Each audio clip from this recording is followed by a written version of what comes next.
आज हम लोग मोनेरा किंगडम को समझेंगे। तो जैसा कि मोनेरा किंगडम में क्या क्या हम लोग पढ़ने वाले हैं, मोनेरा किंगडम में हैबिटाट्स पढ़ेंगे, structure, nutrition, reproduction, significance and types of bacteria. तो ये सारे टॉपिक्स पे हम लोग चर्चा करेंगे इस नोट्स पे। तो इससे पहले हम आपको बायोलॉजिकल क्लासिफिकेशन चैप्टर स्टार्ट किए हैं और उस पे हम पहले पांचों किंगडम के चर्चा कर चुके हैं, मोनेरा, प्रोटिस्टा, फंजाई, प्लांटी और एनिमलिया।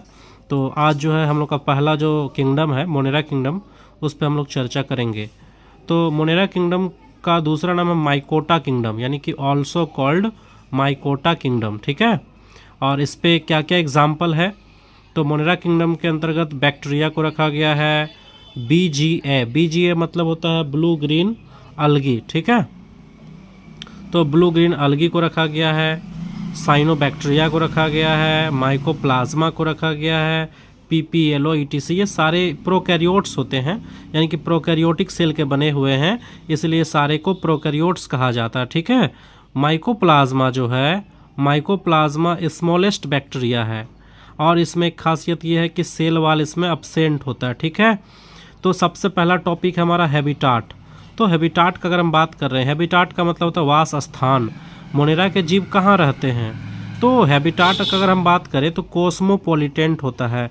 कोस्मोपोलिटेंट का मतलब ये होता है कि सर्वव्यापी, सभी जगह पाए जाने वाले, जैसे कि मिट्टी में भी होगा, एयर में भी होगा, वाटर में भी होगा, ये तीनों जगह पर पाया जाएगा। इनके अलावा अनयूजुअल हैबिटाट, यानी इनके अलावा और कहाँ कहाँ पाया जाएगा, तो हॉट वाटर यानी बहुत ज़्यादा गर्म पानी में भी हो सकता है, स्प्रिंग वाटर में भी हो सकता है, गट ऑफ रूमिनेंट यानी कि जो रूमिनेंट एनिमल होते हैं, जो जुगाली करने वाले जानवर होते हैं, उसके इंटेस्टाइन में भी पाया जा सकता है। डिज़र्ट मतलब होता है रेगिस्तान, रेगिस्तान में भी पाया जा सकता है। कोल्ड एंड टेम्परेचर जोन यानी बहुत ज़्यादा जो अत्यधिक तापमान वाले क्षेत्र होंगे, ठंडे वाले क्षेत्र होंगे, ये सभी में भी हमारे जो बैक्टीरिया है ये पाया जाएगा। इनके अलावा डीप ओशियन, समुद्र के गहराइयों में भी हमारे बैक्टीरिया मौजूद हो सकते हैं। तो यहाँ फाइनली हम ये बताना चाह रहे हैं कि बैक्टीरिया हर जगह संभव है, हर जगह पॉसिबल है उसका रहना। अगर हम बात कर रहे हैं साइज का, तो 2 से लेकर 5 माइक्रोमीटर तक हो सकता है इसका साइज, लेकिन जो माइकोप्लाज्मा होता है इसका साइज ओनली 0.3 माइक्रोमीटर होता है, बिकॉज स्मॉलेस्ट बैक्टीरिया होता है ये, स्मॉलेस्ट सेल भी बोल सकते हैं आप इसको, और इसमें सेल वाल क्या अब्सेंट होता है, ठीक है। अगर हम शेप का बात कर रहे हैं कि बैक्टीरिया को शेप के आधार पर 4 भागों में बांटा गया है, कोकस, बैसिलस, स्पाइरिलम और विब्रियो, यानी बैक्टीरिया का 4 प्रकार के शेप होते हैं, जो कि NCERT में भी गिवन है। आप NCERT को एक बार दिखा देते हैं आपको, यहाँ पर देखिए कि ये हमारा NCERT का जो है मोनेरा किंगडम का जो बैक्टीरिया है, इसको 4 ग्रुप में बांटा गया, कोकस, बैसिलस, स्पाइरिला और विब्रियो। कोकस सिंगल को बोलते हैं और यहाँ बहुत सारे छोटे छोटे बैक्टीरिया है कोकस, तो इसीलिए कोकाई बोल दिए, ठीक है।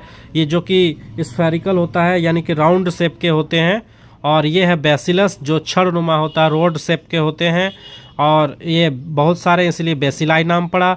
और ये जो हमारे स्प्रिंग फॉर्म में होते हैं, ये स्प्रिंग फॉर्म में है, इसीलिए जो है इसको स्पाइरिला कहा गया है। बहुत सारे हैं, प्लूरल है स्पाइरिला, और कोमा के शेप में जो बैक्टीरिया है इनको हम लोग विब्रियो कहते हैं। तो फाइनली ये बैक्टीरिया का शेप के आधार पर 4 ग्रुप में बांट दिया गया है, कोकस, बैसिलस, स्पाइरिला और विब्रियो, ठीक है। चलिए हम आगे बढ़ते हैं और देखते हैं कि जो हमारा कोकस जो है, ये वाला बैक्टीरिया जो कोकस बैक्टीरिया में फ्लेजला नहीं पाया जाता है। यानी आप ये जो फ्लेजला देख रहे हैं, बैक्टीरिया से जो निकला हुआ पार्ट है, ये जो फ्लेजला है, ये हमको कोकस में दिखाई नहीं देता है। बाद बाकी आपको स्पाइरिला में दिखाई दे सकता है, बैसिलस में दिखाई दे सकते हैं, विब्रियो में भी दिखाई दे सकता है, लेकिन कोकस में अब्सेंट होता है, ठीक है। अगर हम बैक्टीरिया के स्ट्रक्चर के बारे में बात करें कि बैक्टीरिया के स्ट्रक्चर को समझने का प्रयास करेंगे, तो बैक्टीरिया का सबसे जो आउटर लेयर है, सबसे बाहर जो लेयर है 1 नंबर में, उसका नाम है glycocalyx. Second layer cell wall, और अंदर में जो सबसे अंदर में जो तीसरा लेयर है इसका नाम है सेल मेम्ब्रेन, यानी कि प्लाज्मा मेम्ब्रेन। ये तीनों लेयर को एक साथ सेल इन्वेलप बोलते हैं, ठीक है। तो ये 3 लेयर हो गया, सबसे आउटर ग्लाइकोकैलिक्स, सेल वाल और सेल मेम्ब्रेन, ठीक। अब ये जो ग्लाइकोकैलिक्स है इसका भी 2 लेयर होता है। अगर ग्लाइकोकैलिक्स बहुत ज़्यादा सॉफ्ट है, बहुत ज़्यादा पतला है, उसको स्लाइम लेयर बोलते हैं, ठीक है। और अगर ग्लाइकोकैलिक्स हार्ड होगा बहुत ज़्यादा तो उसको कैप्सूल कहते हैं। तो ये हम लोग आगे बताएंगे, फिलहाल अभी ग्लाइकोकैलिक्स समझिए। उसके बाद अगर हम बात कर रहे हैं अंदर में जो लिक्विड भरा पड़ा हुआ है, ये लिक्विड को प्रोटोप्लाज्म कहा जाता है, ठीक है। अब इसके बाहर में जो अपेंडेजेस है, जो निकला हुआ पार्ट है, ये जो आप अपेंडेजेस देख रहे हैं, ये 3 प्रकार का अपेंडेजेस होता है। एक तो हो गया ये बहुत बड़ा वाला फ्लेजला है, और जो छोटा, सबसे छोटा है इसको बोलते हैं पिल्ली, और जो मीडियम साइज का जो अपेंडेजेस निकला हुआ है, चारों तरफ आप देख रहे हैं मीडियम साइज का जो अपेंडेजेस निकला हुआ, इसको फिम्ब्रे कहते हैं, ठीक है। ये फ्लेजला, पिल्ली और फिम्ब्रे, ये तीनों का अलग अलग काम है, और इसे हम लोग सरफेस स्ट्रक्चर के नाम से भी जानते हैं। सरफेस स्ट्रक्चर का मतलब ये हो गया कि इसके बॉडी से निकला हुआ अपेंडेजेस है ये सब, ठीक है।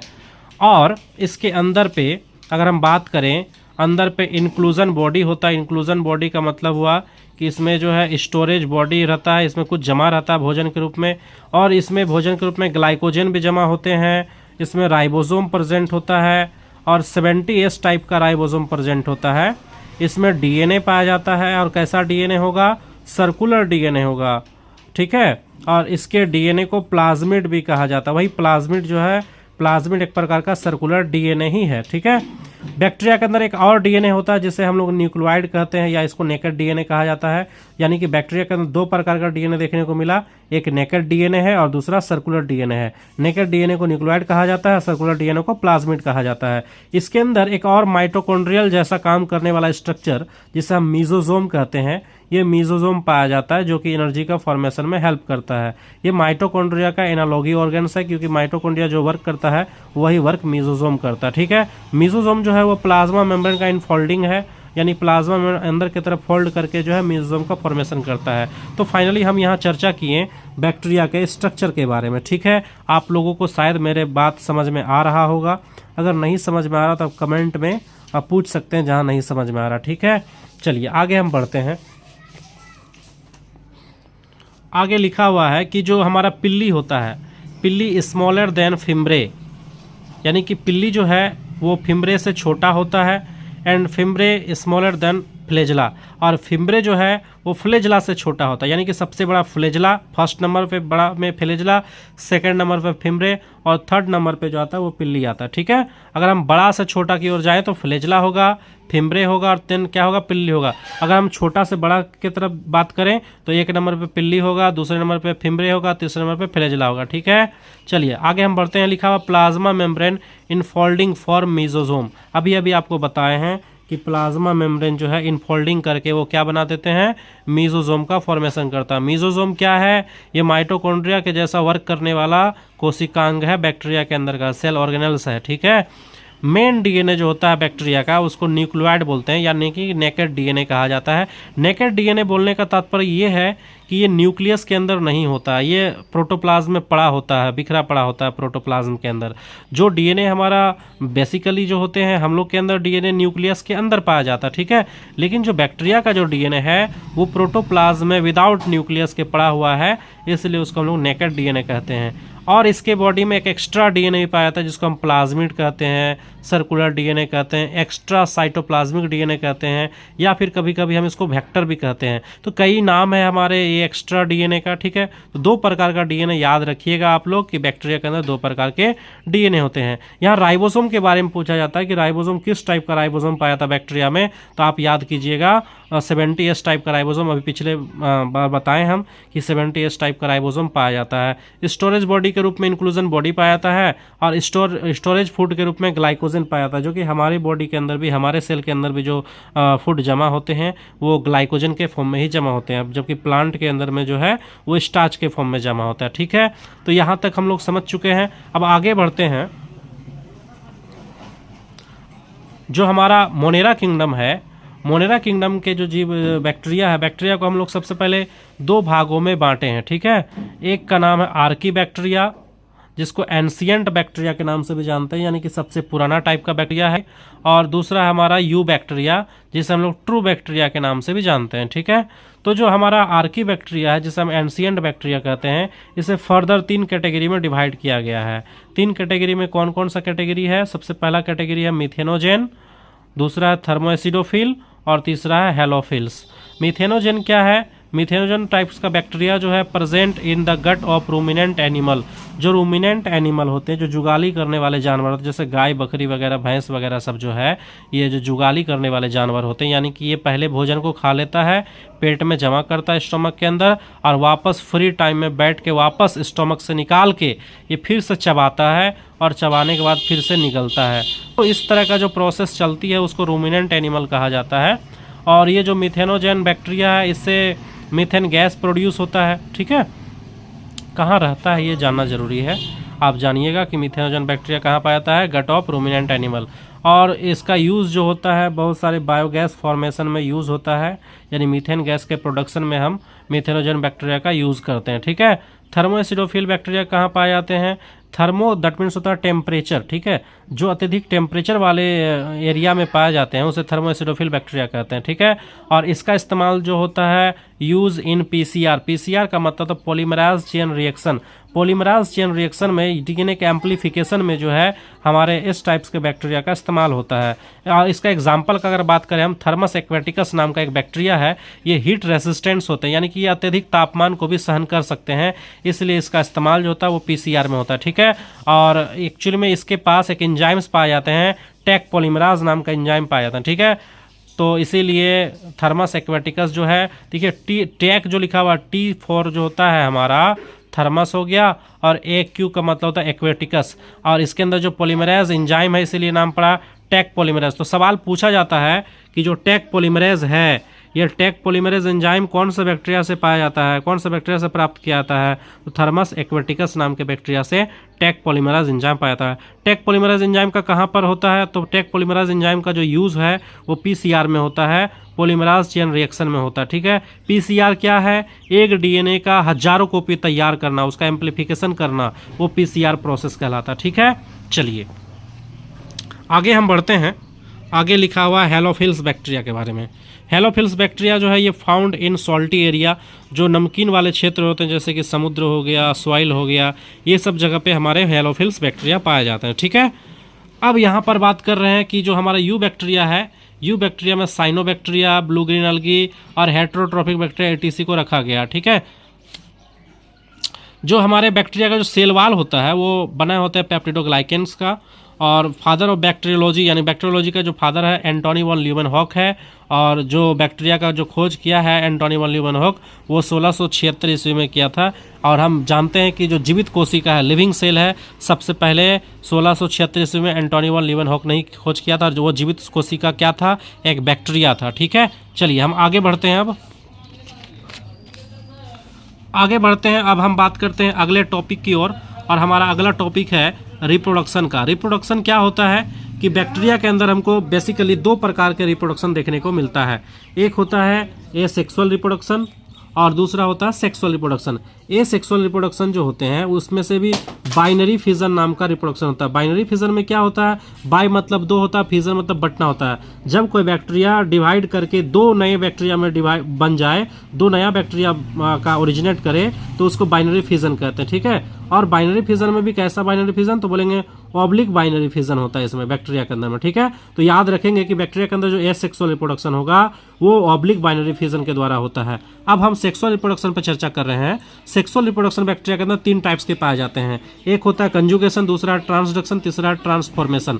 कंजुगेशन, ट्रांसडक्शन और ट्रांसफॉर्मेशन क्या है समझने का प्रयास कीजिए। कंजुगेशन में क्या होता है कि जो 2 बैक्टीरिया होते हैं, ठीक है, दोनों बैक्टीरिया एक दूसरे के टच में आते हैं और एक दूसरे के बीच एक ट्यूब का फॉर्मेशन करते हैं, जिसे हम लोग कंजुगेशन ट्यूब कहते हैं। और ये कंजुगेशन ट्यूब्स के जरिए जो है ये अपने जेनेटिक मटेरियल को इधर करते हैं, ये अपना जेनेटिक मटेरियल इधर करते हैं, यानी इस प्रकार से यहाँ पर रिप्रोडक्शन हो रहा है। और ये जो कंजुगेशन प्रोसेस जो है कि बैक्टीरिया के अंदर कंजुगेशन टाइप्स का जो रिप्रोडक्शन होता है, इसके बारे में सबसे पहले लेडरबर्ग और टेटम नाम के जो वैज्ञानिक है उन्होंने चर्चा की थी, उन्होंने बताया था कंजुगेशंस के बारे में, ठीक है। और फॉर्म्ड बाय पिल्ली, ये जो कंजुगेशन ट्यूब है ये कंजुगेशन ट्यूब कैसे बना, अभी आपको बताए थे कि बैक्टीरिया के अंदर 3 प्रकार के अपेंडेजेस होते हैं, फ्लैजेला, फिम्ब्रे और पिल्ली। पिल्ली सबसे छोटा स्ट्रक्चर होता था और उसी पिल्ली के द्वारा जो है ये कंजुगेशन ट्यूब का फॉर्मेशन होता है। ठीक है, अब हम बात करें ट्रांसडक्शन का, तो ट्रांसडक्शन में 2 प्रकार के स्टेज होते हैं, एक होता है लाइटिक, एक होता है लाइसोजेनिक। लाइटिक और लाइसोजेनिक क्या होते हैं कि जब बैक्टीरिया पे कोई वायरस अटैक करता है, कोई वायरस जो संक्रमण करते हैं, तो वायरस अपने जेनेटिक मटेरियल को बैक्टीरिया के अंदर डाल देता है। ठीक है, तो ये कहलाता है लाइटिक। उसके बाद वायरस का जेनेटिक मटेरियल और बैक्टीरिया का जेनेटिक मटेरियल, दोनों जेनेटिक मटेरियल आपस में मिलकर प्रोटीन्स बनाते हैं। प्रोटीन्स बनाकर नया वायरस का फॉर्मेशन करता है, नया बैक्टीरिया का फॉर्मेशन करता है और नया वायरस इस सेल को यानी बैक्टीरियल सेल को तोड़कर बाहर निकल जाते हैं नया वायरस के रूप में, और इस प्रोसेस को कहते हैं लाइसोजेनिक। तो यहाँ पर एक हमारा बैक्टीरिया और वायरस के बीच में रिप्रोडक्शन हो रहा है, यानी 2 डिफरेंट ऑर्गेनिज्म के बीच में रिप्रोडक्शन हो रहा है। हालांकि बेसिकली ऐसा होता नहीं है, यहाँ पर देखने को मिलता है ज़्यादातर रिप्रोडक्शन जो होते हैं 99% जो होते हैं सेम स्पीसीज के बीच में हो रहा है, लेकिन यहाँ पर जो है एक वायरस और एक बैक्टीरिया के बीच में हो रहा है रिप्रोडक्शन, तो ये ट्रांसडक्शन कहलाता है। और ट्रांसफॉर्मेशन क्या है, ट्रांसफॉर्मेशन ये कि जब नेकेड डीएनए, जब कोई नेकेड डीएनए किसी सेल के अंदर चला जाए, किसी बैक्टीरिया के अंदर चला जाए या कोई भी सेल के अंदर चला जाए, उसको ट्रांसफॉर्मेशन कहते हैं। और ट्रांसफॉर्मेशन के बारे में जो सबसे पहले फ्रेडरिक ग्रिफिथ नाम के साइंटिस्ट है, उन्होंने चर्चा किया था। तो फिलहाल बैक्टीरिया के अंदर हम लोग रिप्रोडक्शन पढ़ रहे हैं, और रिप्रोडक्शन में हम लोग 2 टाइप्स का रिप्रोडक्शन देखें, एसेक्सुअल और सेक्सुअल रिप्रोडक्शन। ठीक है, अब हम बात करेंगे अगला न्यूट्रिशन के बारे में, कि बैक्टीरिया के अंदर जो न्यूट्रिशन है वो 2 टाइप्स के होते हैं, एक होते हैं ऑटोट्रॉपिक न्यूट्रिशन, एक होते हैं हेटरोट्रॉपिक न्यूट्रिशन। ऑटोट्रॉपिक न्यूट्रिशन भी 2 प्रकार के होते हैं, फोटोऑटोट्रॉपिक न्यूट्रिशन और कीमोऑटोट्रॉपिक न्यूट्रिशन। फोटोऑटोट्रॉपिक न्यूट्रिशन मतलब होता है सनलाइट के प्रेजेंट में भोजन बनाएगा, और ये केमिकल के प्रेजेंट में भोजन बनाएगा। इसका एग्जाम्पल है सल्फर बैक्टीरिया। सल्फर बैक्टीरिया जो है वो प्रकाश संश्लेषण द्वारा अपना भोजन बनाता है। और कीमोऑटोट्रॉपिक न्यूट्रिशन में जो नाइट्रोजन फिक्सिंग बैक्टीरिया होते हैं, जैसे कि राइजोबियम, नाइट्रोसोमोनास, नाइट्रोबैक्टर, नोस्टोकेनाबेना, ये सब क्या करते हैं कि जो नाइट्रोजन को नाइट्रेट में कन्वर्ट करते हैं और फिर नाइट्रेट से अपना भोजन बनाते हैं, यानी कि वो प्रोटीन्स का फॉर्मेशन करते हैं। और ये जो है अगर सनलाइट का यूज़ कर रहे हैं दैट मीन्स कार्बोहाइड्रेट्स का फॉर्मेशन करेगा। ठीक है, तो फिलहाल कुछ इस तरीके से जो है न्यूट्रिशन लेते हैं वो लोग। ठीक, तो आज हम लोग यहीं तक रखते हैं। ठीक है, और फिर नेक्स्ट टॉपिक पे हम लोग जो है इसी को आगे बढ़ाते हुए पढ़ेंगे कि जो हमारे पैरासाइटिक बैक्टीरिया होते हैं वो कैसे होते हैं और वो कौन कौन से बीमारी कॉज करते हैं।